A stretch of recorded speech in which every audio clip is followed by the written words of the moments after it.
Buenas noches, bienvenidos a las 8:45, hoy día lunes 15 de junio. Es un gusto estar con ustedes y conversar sobre los hechos más relevantes, si no de este mismo día, de los últimos, y uno de los más relevantes, Pablo Hurtado, no lo podemos negar, que ha ocurrido en nuestro país, en el territorio nacional, tiene que ver con ese gigantesco daño ecológico que se ha producido en el río La Pasión, en el Petén.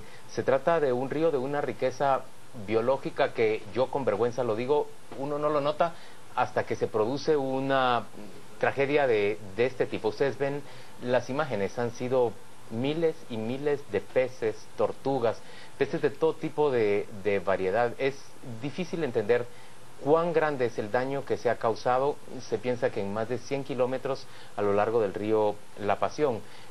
Se convierte además en un riesgo grande para la población en sus riberas y en un problema transnacional, puesto que las aguas del río van hacia la vertiente del Golfo de México y perfectamente pueden afectar también aguas de este otro país.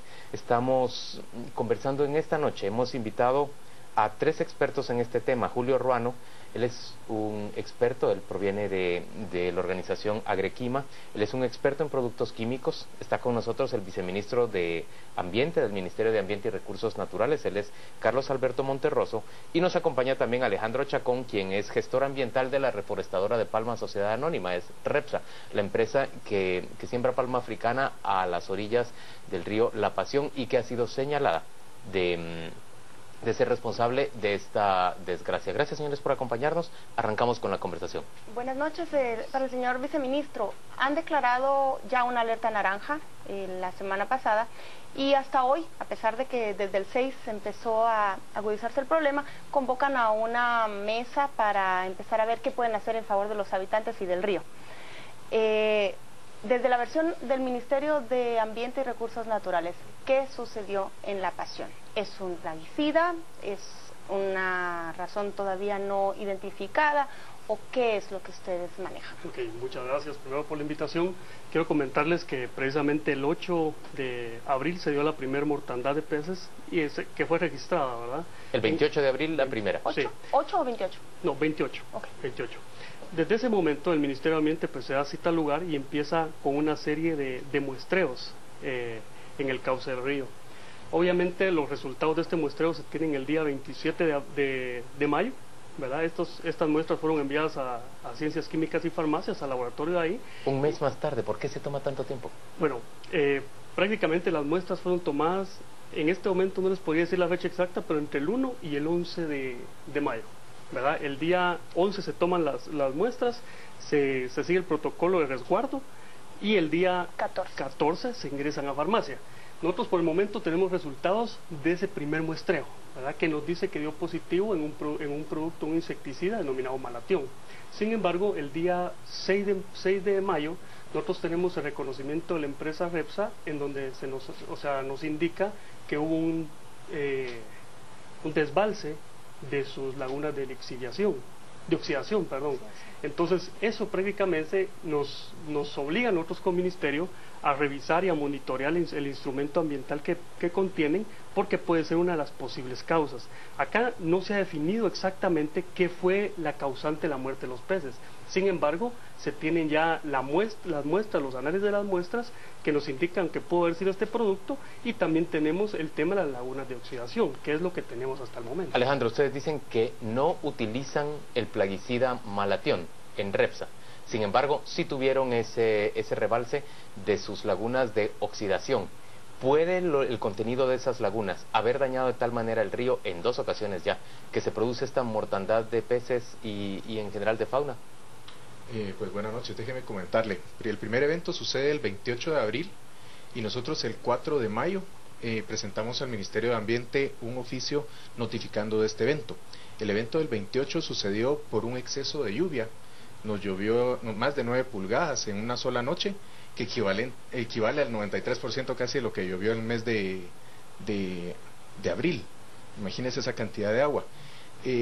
Respondiéndolo a las lagunas. ¿Y ustedes no tienen mecanismos de mitigación para impedir que esas lagunas se rebalsen, incluso con una precipitación excesiva como la que usted está hablando? Precisamente se tienen medidas de control y prevención.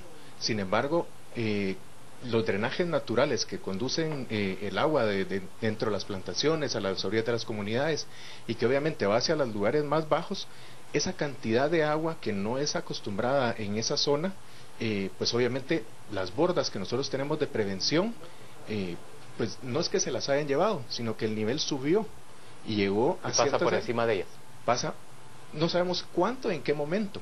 Sin embargo, tenemos una leve sospecha que algo del agua corrió. No corrió todo, porque el siguiente día nosotros vamos a la laguna y la laguna está casi intacta. Ahí no hay un flujómetro ni nada de eso, porque nosotros lo manejamos a través de un sistema de fertirriego, esa salida.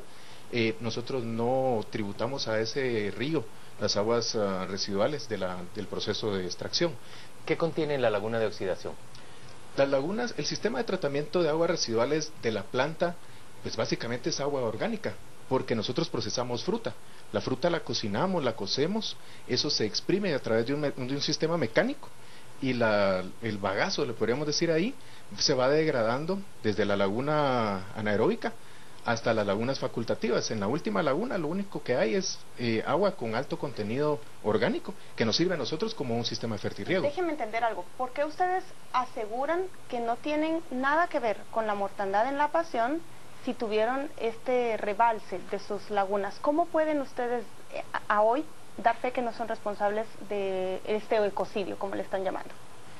Mire, en nuestra defensa nosotros podemos decirle dos cosas. El contenido orgánico de esa agua pues tiene una demanda bioquímica de oxígeno muy cerca de lo que pide la ley, el Acuerdo Gubernativo 236-2006, para descarga de aguas a cuerpos receptores.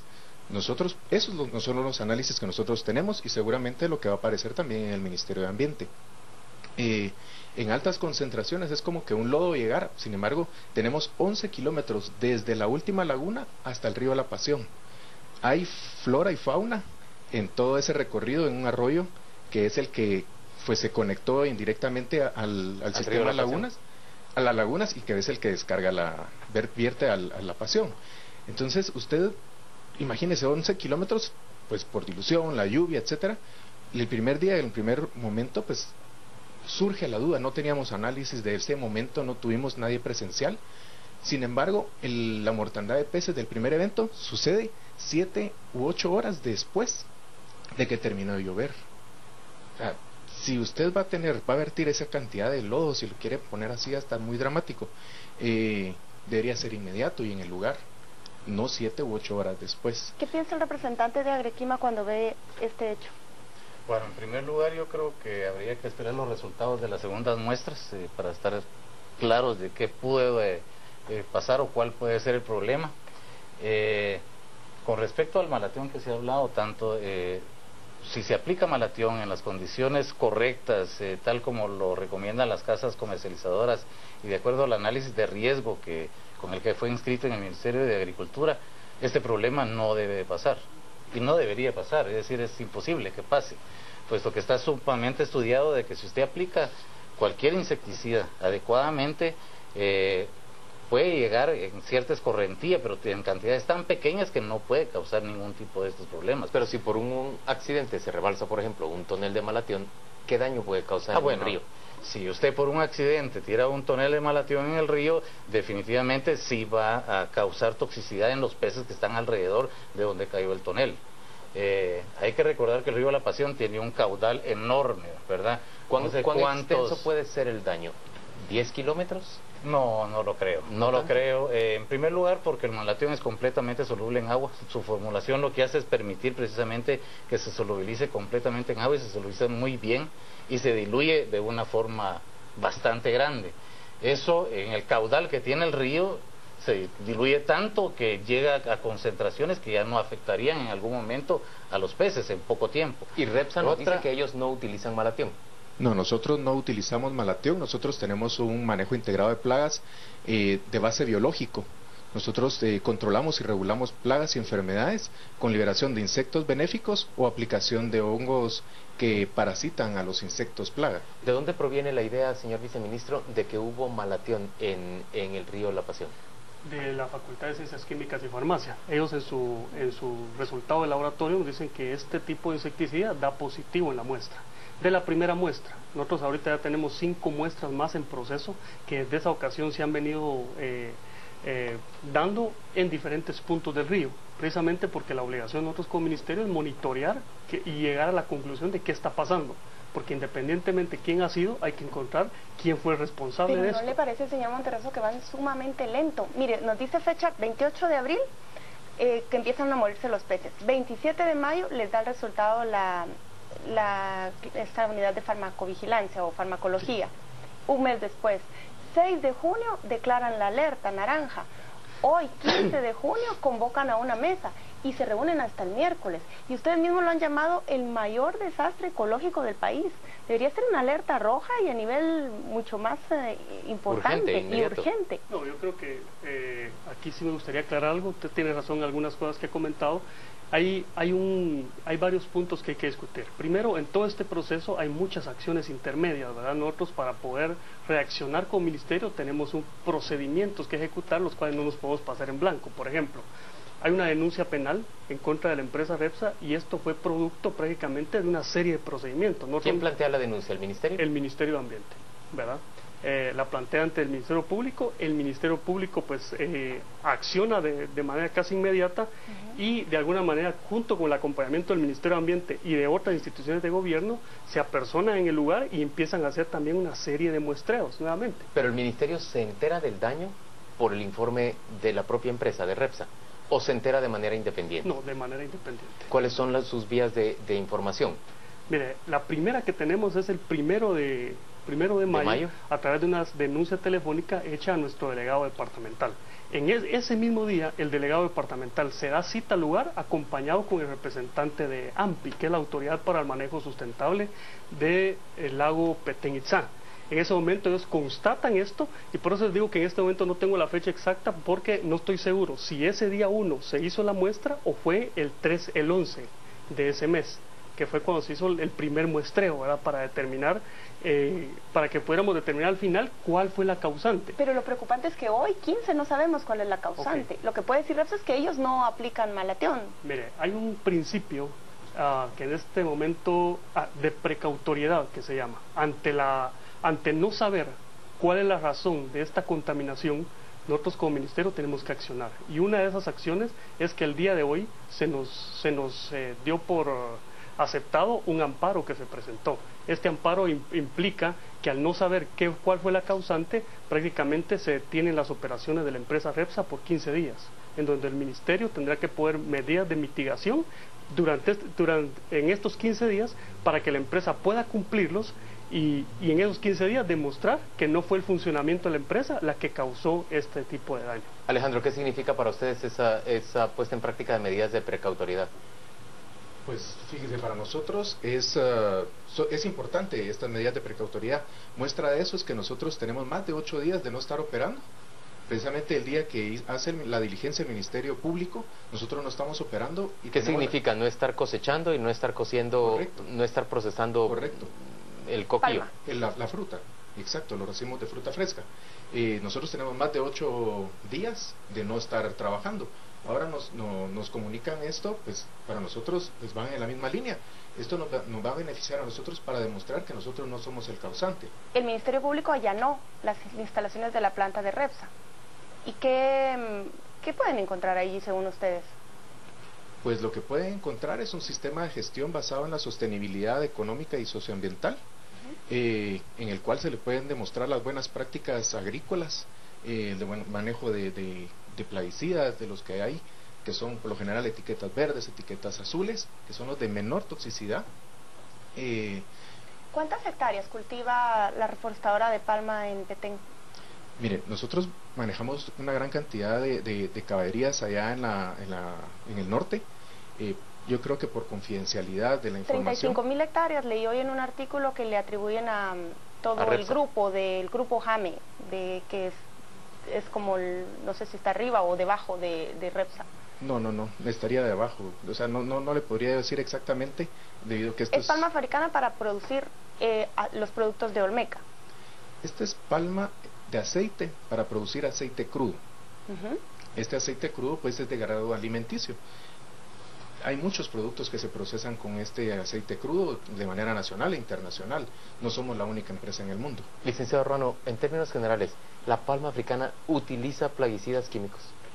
Me imagino que en algún momento sí algunos podrá utilizar, no sé si ellos lo utilizan. Él hablaba de la etiqueta verde y la etiqueta azul. Exactamente. ¿Qué significan esas etiquetas? Son los de menor toxicidad. Etiqueta verde es un producto de muy baja toxicidad, etiqueta azul significa moderadamente toxicidad. Por ejemplo, el malatión es etiqueta azul. No sé si ellos utilizan insecticidas químicos o no. Sin embargo, nosotros como Agrequima, nosotros tenemos un programa de educación muy grande aquí en Guatemala, se llama Cuidagro. Damos capacitación a agricultores sobre el uso y manejo seguro de plaguicidas. Trabajamos desde 1991, hemos capacitado más de 860,000 personas en ese tiempo. Generalmente capacitamos entre 35,000 a 40,000 agricultores todos los años.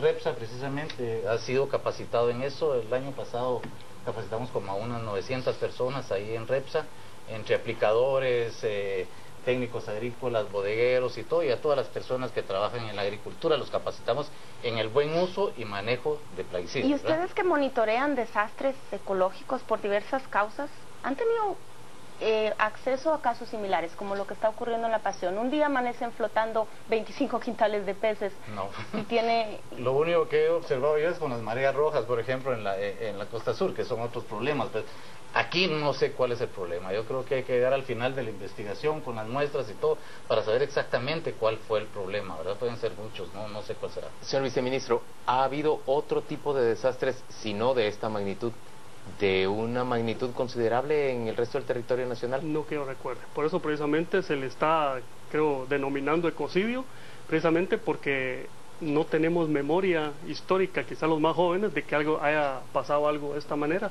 y precisamente por eso es la urgencia y la importancia que se encuentre no solo al responsable, sino que se encuentren las medidas que van de alguna manera a subsanar esto y que ya no se vuelva a repetir. ¿Y el factor humano? ¿Qué peligro hay para la gente de alrededor en la ribera del río? Mire, precisamente por la precautoriedad que yo les decía, precisamente el Ministerio de Gobernación del departamento cita a todos los ministerios que tienen injerencia en este tema, y juntamente con el ministro de Ambiente, Gobernación dictamina que hay dos cosas que la población no puede hacer. Una, beber del agua, y otra, comer peces. Se los están comiendo, leía yo también. Mire, yo esperaría que no, y si este es el medio que puede ser útil para que los pobladores puedan escucharnos, yo les pediría que no lo hagan, ¿verdad? Eso Señores, es precautorio. ¿Hay algún conteo, algún inventario? ¿Lo ha realizado REPSA, lo ha realizado el Ministerio de Medio Ambiente, del alcance de los daños que se ha producido? Sí, quiero contarles de que precisamente ya está en proceso ese conteo, y ese análisis lo está haciendo el Consejo Nacional de Áreas Protegidas, precisamente porque ellos llevan el tema de biodiversidad en Guatemala, y de acuerdo a la competencia es a ellos a los que les corresponde. Esto lo están haciendo de manera conjunta con el Ministerio de Agricultura en el área. ¿REPSA está haciendo algo de este conteo? No, de parte de nosotros no, porque se puede malinterpretar de que nosotros andemos en el río. Nosotros tenemos una pequeña margen del río, no serán más de 10 kilómetros de donde se empieza la primera palma hasta donde llega la última. Entonces, en esas áreas nosotros ya no encontramos nada, ni siquiera la segunda vez. ¿Hay algún tipo de desecho que se vierte o que puede llegar normalmente al río La Pasión de parte de REPSA? De parte de nosotros no, como le comentaba, nosotros tenemos un sistema de valoración de residuos y desechos. Toda la parte del proceso tiene un valor, y eso regresa a alguna parte de la operación, ya sea hacia las calderas, hacia un fertirriego, hacia incorporación a caminos. Señores, gracias a los tres por acompañarnos hoy a las 8:45. Vamos con nuestro compañero Juan Carlos Sandoval, quien nos comenta qué están diciendo en las redes sociales los televidentes respecto de esta plática sobre ese gran daño ecológico ocurrido en el río La Pasión. Gracias, Juan Luis, buenas noches. Vámonos a las redes. Estamos en Twitter, donde tenemos mensajes. Juan Carlos nos dice: en Guatemala no hay conciencia ecológica. Debe de aplicar la ley a los representantes de dañar la naturaleza. Ana: el malatión es un producto muy tóxico, prohibido en los Estados Unidos, pero de venta libre para países bananeros. Sandra: es obvio que van a eludir la responsabilidad del ecocidio. Nos dicen, y ahora resulta que nadie usa malatión. Ana nos dice también: no entiendo la lentitud y el desdén hacia la catástrofe ecológica. Las autoridades correspondientes deben de investigar, urge. Nos plantean: no les creo nada, ellos son los culpables de ese ecocidio y nada más, solo palabrerías son? Y por último nos plantean, ese es el mismo tipo de desastre que ocurre en invierno en la costa sur por agroquímicos asociados a la caña. Es lo que se viene planteando en las diferentes redes sociales. Vamos a ir a la pausa. Al regresar seguiremos con las entrevistas. Hablaremos de la acción llamada Mucha, hagámonos el paro. Esa seguramente será una plática muy intensa. Quédese con nosotros. Estamos en Noticieros de Canal Antigua.